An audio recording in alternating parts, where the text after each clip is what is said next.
At that time Herod the Tetrarch heard the report concerning Jesus, and said to his servants, "This is John the Baptizer. He is risen from the dead. That is why these powers work in him." For Herod had laid hold of John and bound him and put him in prison for the sake of Herodias, his brother Philip's wife. For John said to him, "It is not lawful for you to have her." When he would have put him to death, he feared the multitude, because they counted him as a prophet. But when Herod's birthday came, the daughter of Herodias danced among them and pleased Herod. Whereupon he promised with an oath to give her whatever she should ask. She, being prompted by her mother, said, "Give me here on a platter the head of John the Baptizer."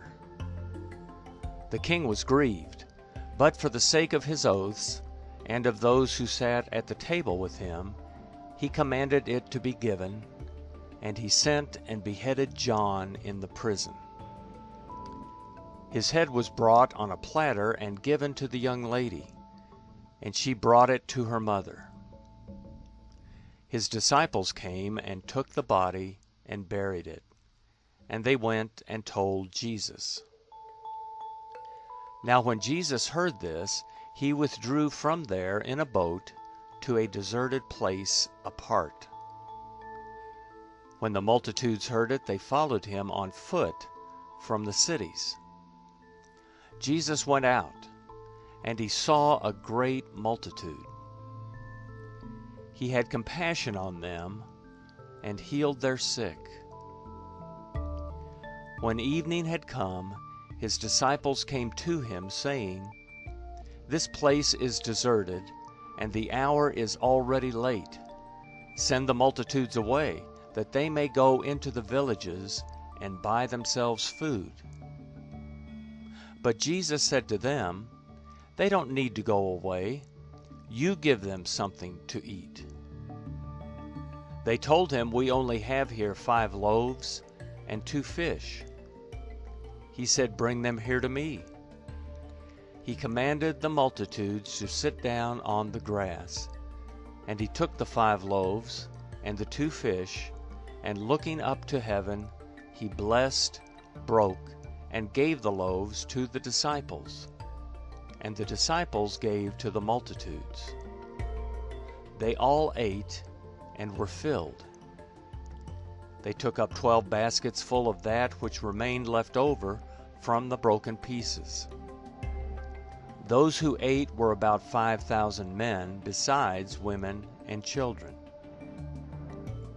Immediately Jesus made the disciples get into the boat and to go ahead of him to the other side, while he sent the multitudes away. After he had sent the multitudes away, he went up into the mountain by himself to pray. When evening had come, he was there alone. But the boat was now in the middle of the sea, distressed by the waves, for the wind was contrary. In the 4th watch of the night, Jesus came to them, walking on the sea. When the disciples saw him walking on the sea, they were troubled, saying, "It's a ghost," and they cried out for fear. But immediately Jesus spoke to them, saying, "Cheer up, it is I. Don't be afraid." Peter answered him and said, "Lord, if it is you, command me to come to you on the waters." He said, "Come." Peter stepped down from the boat and walked on the waters to come to Jesus. But when he saw that the wind was strong, he was afraid, and beginning to sink, he cried out, saying, "Lord, save me." Immediately Jesus stretched out his hand, took hold of him, and said to him, "You of little faith, why did you doubt?" When they got up into the boat, the wind ceased.